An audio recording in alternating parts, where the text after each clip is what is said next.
Welcome once again, sports fans. This is CalTV's only destination for sports bickering. I'm Dan Fiedler. And I'm Daphne Pepinidis. And today we're going back and forth.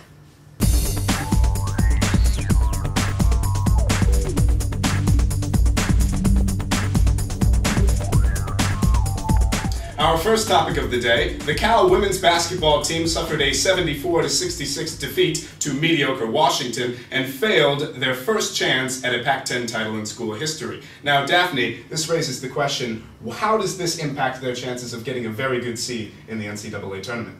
Well, Dan, the Bears finished the season 24-5. And if we want to forget about rankings for a second, let's look at all of Division I. In all of Division I, there's only 14 teams that actually have a better record than them. But of those, only 7 are in major conferences. So with 4 regions, I feel like they're probably going to end up somewhere around a 3 seed.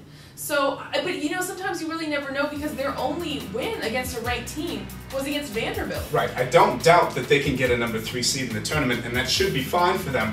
But what is really concerning to me about this loss, and really the tale of their whole season, is that they have not really rise to the occasion as far as I'm concerned. Anytime they've had a lot to play for, like in this game against Washington, or, you know, playing a really highly ranked team, they have not been able to get the job done, and I think that portends a lot of trouble in the NCAA tournament. Right, and that's, the problem wouldn't be so bad if it was just Washington. You know, Washington had a chance to knock off a number 19. They're going to be way more juiced about that game than Cal would be, right? And sometimes you see that happening.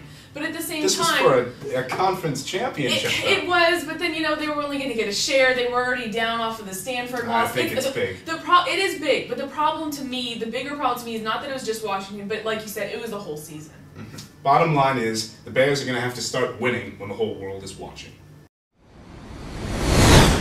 Next up, the Cal baseball team has been experiencing some success lately. They are currently 6-1-1 to start the season, including wins over number 24 Fresno State, 22nd ranked San Diego State, and number 17 San Diego.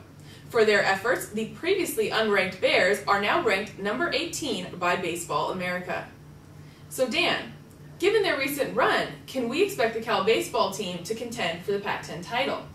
You know, Daph, I'm really not sold on this California Bears team so far. I think that there are so many good teams in the Pac-10. We talk about both Arizona schools, UCLA, Stanford, teams that have been, Oregon State, of course, how could I forget them? Right. There's so many fantastic teams in the Pac-10. The Bears have started out good early in the season, but anybody can do that. They're going to have to prove a lot to me in Pac-10 play, and then I'll start thinking that they can contend, but not yet. I think I can agree with you on that, you know, we have to watch them actually play in the Pac-10 first before we can look at the title race. Right, Arizona State is still number 1. They're still unbeaten. We have Oregon State, who's the 2-time defending national champion. Right. This is a good conference. But at the same time, I think that this shows a little spark of hope that, you know, if you can beat some highly ranked teams, even though they're not in your conference, I mean, that does definitely say something. Well, that's the beauty of sports. There's always hope. But with giants like Oregon State and Arizona State, we'll be talking a little later about a possible Pac-10 championship, I think. Gonzaga is top dog once again. After weekend wins over St. Mary's and Santa Clara, the Bulldogs have captured their 8th straight WCC title.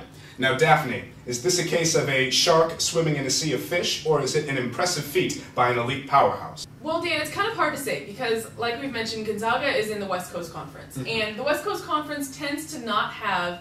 They have a good team that comes along every once in a while. Every once in a while, another team gets kind of good. And this year, it was, of course, St. Mary's. They were ranked for most of the year when Gonzaga wasn't. But when it came down to it, Gonzaga beat St. Mary's to capture the 8th title in a row. That's true. So I think that there is some aspect of dominance there, but it's not in the Pac-10 and it's not in the ACC, so I don't think it counts for quite as much. Well, first off, 8 wins in a row, 8 years in a row is absolutely phenomenal. I don't care what conference you're in.